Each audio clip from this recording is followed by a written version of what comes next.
Invented a super rifle. Its power defies logic. With a light press of the switch, a distant concrete wall blew open. Everyone rushed over and realized it didn't just pierce the wall, it tore through the building behind it too. I tested burst mode next, pressed the switch, and the entire abandoned factory collapsed.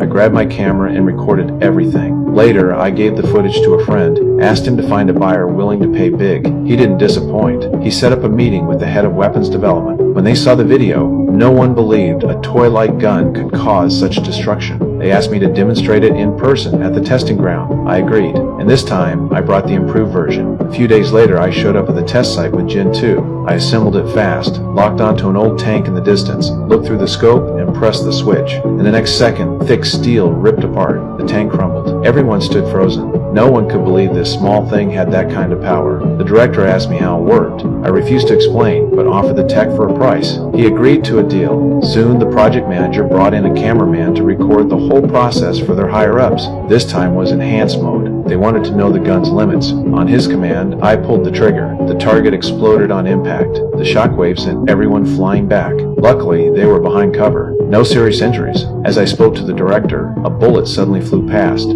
Chaos erupted. I grabbed him and dove behind cover. I looked up, movement in the trees. I reloaded fast, switched to infrared, and fired a burst. The forest turned to rubble.